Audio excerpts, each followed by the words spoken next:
Hello, thank you for tuning in. My name is Dominic Roberto. I am one of the education project managers here at the Michigan Science Center, and I am here with Detroit Paranormal Expeditions. So we can talk about one of our upcoming events that they're actually going to be a part of. So I'm here with Jeff Adkins. If you want to go ahead and give yourself a little introduction there, Jeff, to our friends. Absolutely. Thanks, Dominic. Thanks for having me today, and thanks for involving us in the After Dark program coming up this weekend. So, as you mentioned, my name is Jeff Adkins. I am co-founder of Detroit Paranormal Expeditions. It's a group that I co-founded with my buddy Todd Bonner back in December of 2016. I've been doing paranormal investigating, or ghost hunting as some people call it, since 2012. So it's been about 12 and a half years now. I've been all over the country, lots of places in Michigan, throughout the Lower Peninsula and the Upper Peninsula. I've had a lot of experiences that I could not explain. A lot of it can be explained scientifically, but every now and then you have an experience that we just don't have an answer for. And I'm looking forward to showing some of the equipment that we use this weekend at the event, talking about some of the evidence we've captured in Detroit and beyond, and taking questions from the audience. That's awesome. Yeah, no, we're really excited to have you out here. Our After Darks are a program that we run pretty much every quarter at the Science Center. There are kind of like adults programming nights where it's 6 o'clock to 11 o'clock. Our upcoming one is this Saturday on the 26th for those tuning in who want to be a part of it. 6 to 11 o'clock. For guests 21 and over, we're going to have a bar on site. And we'll have tons of other spooky activities. It's called Nightmare on John R. Street. So, Jeff, your activities will fit in quite nicely with all of that.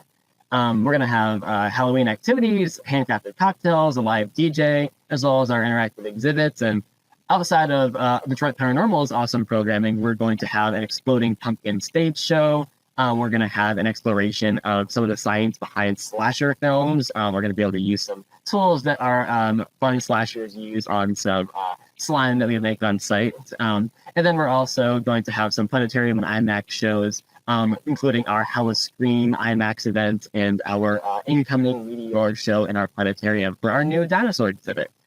Tickets are $45. They include a drink ticket, or people can come and explore what we have and see what Detroit Paranormal has to offer. So, Jeff, you're going to be bringing some really cool stuff here. I think for some of our folks, they maybe haven't heard of you. So I'm curious, what is Detroit Paranormal, and like how did you actually get started doing this? You mentioned things you've experienced that have been unexplained, but I'd love to hear more about your origin here. Yeah, sort of how this all started. When I was younger, my mom worked midnights, and she'd let me, I'd stay at home with my sister while she was off at work. And so my sister's about 7 years older than me, so she was like in her late teens.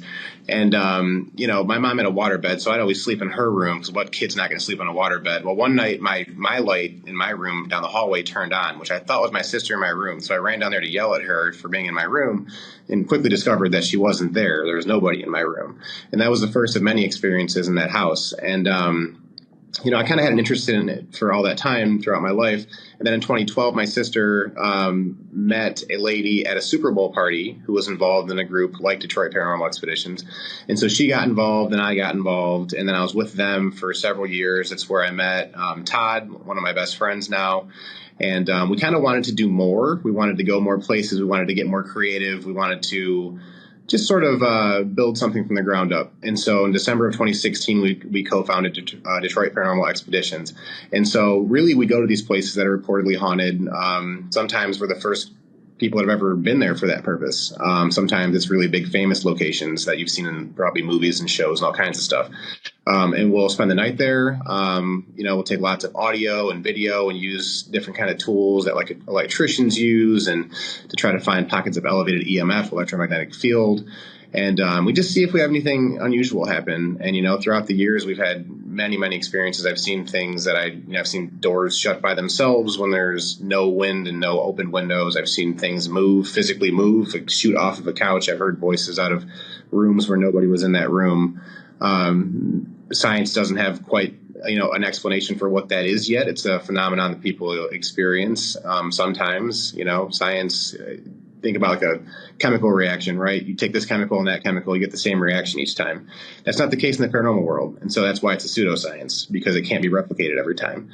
But I always say that just because we don't know how to explain it yet doesn't mean that we never will. And so imagine trying to explain an iPhone to someone in 1920. You'd have no idea how to explain how that works, but it does nonetheless. And so I think that's kind of where we're at. I think one day we'll have more answers. I think people are kind of working towards that, like us. But it's been quite a journey, and there's a lot more ahead. Yeah, I'm sure a lot of our guests had, everyone like has some kind of story about some unexplained phenomena. I know myself, my basement was full of tons of noises and voices and things I didn't explain growing up, and I'm sure traveling around Detroit, you've seen lots of cool things. And to your point about that sort of predictability with sort of science versus pseudoscience, I was going to ask. Obviously, like measurements is a big part of how we sort of predict and determine these things. So you mentioned some of your equipment, but if you could tell me more, other than just audio and visual recording, what kinds of things do you try and detect and collect, and what kind of tools do you use? Yeah, anything from like an EMF detector, an electromagnetic field detector. So electricians use that a lot to try to find bad wiring, and so you'll get elevated EMF even around like your cell phone when it's sending and receiving data. Light switches, things like that. And if there's some places, homes, for instance, people might experience things. Well, if they have bad wiring, it's got a high baseline EMF in that home that can actually cause some hallucinations. And so sometimes people might be thinking they're experiencing something when actually it's being caused scientifically by something like bad wiring. So that's one thing. We'll also take measurement of temperature. The whole idea of like cold spots, that really does happen sometimes. I mean, there's places that there really has been 10, 15 degrees colder in one spot all of a sudden, and I don't know why that is. I theorize that whatever is trying to manifest, if something is trying to manifest, is drawing energy in and dropping that temperature. But again, that's sort of my belief on what that might be. But there's a million different belief systems out there. One of the most common things that I think people experience are what's called EVPs, and I'll play some really good ones at one actually, which is captured down the street at the Whitney. I'll play some of that when we're at the Science Center this weekend. But, sometimes when you're listening to audio, you hear things that you couldn't hear in the moment. And actually, the EVP at the Whitney, that's actually an AVP because that was a disembodied voice. So we could hear it in the moment.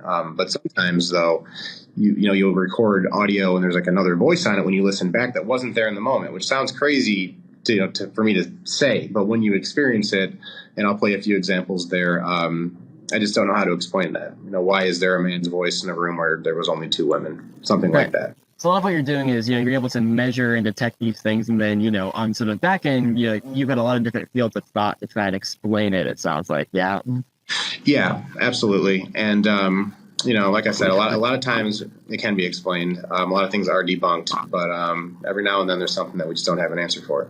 It's awesome. And, I'm sure that obviously you've done a lot of traveling around the different sites and trying, obviously find more things to detect and discover. So I'm wondering, like, are you able to, predict where and when you might be able to find these encounters? Or is it a lot more like people experience something they can't explain and they come to you guys? Yeah, I mean, there's lots of places that the reputation precedes it. You know what I mean? There's lots of big famous places that you've seen in movies and stuff. One that comes to mind is like the Mansfield Reformatory in Ohio. That's where they filmed Shawshank Redemption. That's the first place I ever saw something that I'd consider a ghost, this black, shadowy apparition that actually 5 of us saw at the same time walking out of a absolutely surreal. But some places are just, there's a lot of reported activity, and the thing about it is, I mean, you go to those places and sometimes nothing happens. I mean, we don't always get something. Sometimes we go to these places and it's like 4 or 5, 6 hours has passed and there's really not been anything significant. And then other times it happens when we're not expecting it. So that audio that I talked about that we captured at the Whitney, we had just gotten in there. We were in the carriage house out back, and I don't think we were even in there 10 minutes yet when this disembodied voice of this woman humming a song, it's about 5-6 seconds long, was experienced. And we weren't asking for that to happen. It just happened sort of right away. So yeah, I mean, it's just, you can't really predict it. Sometimes places that just regular houses, tend to have a lot of activity. So it's not always a big famous place like a prison or a hospital, although it can be. Sometimes the most activity is just in an everyday house. Yeah, well, that's fascinating. You kind of, I just think of like a fishing expedition. Sometimes you sit out there in the water, you catch something immediately, but other times you gotta wait a while, and it's all about the hunt. We do have some areas at the Science Center that many of our staff do want to know what your tools tell them about, because this building's been around for a while, and people swear they're hearing the voices and detecting those kind of presences and different darker areas in the museum. So we're really excited to have you come out and test out some of these things. I've heard about the accidental mummies exhibit that was there, and some strange activity that followed that, and the planetarium, some feelings and vibes in that area. So, there probably is something there. In my opinion, it's everywhere. It's not really so much that a house is haunted. It might have more activity. There might be more of that energy there, and so maybe people experience things more often. Maybe it's a little more obvious. But I personally believe that energy is everywhere. It's around us all the time, and so you can really have experiences, at any point in your life. Now, I think in your day-to-day life, people tend to be so busy and focused on what they're doing that they might not perceive, even if there is something going on, they're really not open to it. Not intentionally not open to it. That's not where their focus is. When you're alone in a dark room in a spooky place, then your senses are a lot more heightened, aren't they? Because you're really paying attention at that point. So I think that's sort of a difference in sort of where and when people have these experiences. Yeah, and I mean, so I'm sure we'll have a lot of guests coming by who they want to try and detect these sort of things that are all around them, whether they have an experience of something in particular or they want to see what's around them, maybe that they're not even noticing. So on Saturday, will they have an opportunity to learn more about maybe starting their own paranormal search with things that you guys use? Oh yeah, absolutely. If anybody wants to talk about that, I'll mention that when I'm speaking. Some of the stuff that we use. I mean, the baseline to get into this, really, I mean, if you really wanted to give it a shot, buy a $50 digital voice recorder. I mean, that's what we use. It's a Sony digital voice recorder, about $50 at any Walmart or Meijer. We've actually captured EVPs on our phone recorder too. I mean, you could probably use that, but that's sort of what we use. Sit in a room, record yourself. Take 20, 30 minutes of audio. Ask questions out loud. I know it sounds weird to ask questions to an empty room, but go ahead and just do that, and then listen back really closely with headphones, quiet room, focus on it, and you might be surprised at what you hear. That's awesome. I mean, I've only ever seen, TV shows and movies about this kind of a thing. So I'm personally really amped to have you all here on Saturday. And I think a lot of our guests are going to be excited to sort of have a really, expert resource to ask these questions that maybe they've been too afraid to ask or, haven't known where to. So it's great that you're, local and able to help us with that. Well, Jeff, it's like really awesome hearing about this. I'm excited to have you out there and learn more. And once again, for folks who want to come out and sort of see, what you guys are doing and experience the museum, that's 6 o'clock to 11 o'clock this Saturday on the 26th. Tickets are $45. They can be purchased on our website, and they can also be purchased at the door. We also have designated driver tickets for our friends who want to come and learn about ghosts and other spooky things, who also want to help drive their friends home or aren't interested in drinking. So all this is available at Mi-Sci.org. And then I'm sure if they want to learn more about Detroit Paranormal, you'll have some resources there for them as well. Absolutely. Anybody wants to check out our website, it's DetroitParanormalExpeditions.com, and we're on all the social media channels, so just type in our name, we'll pop right up. Awesome, yeah. And for the folks looking for ours, we're just Mi-Sci.org, mi-sci.org. So, Jeff, it was a pleasure. I'm looking forward to seeing you this weekend. And until then, those of you tuning in, we hope to see you all out here for our Halloween After Dark Nightmare on John R. Street. Thank you. Thank you.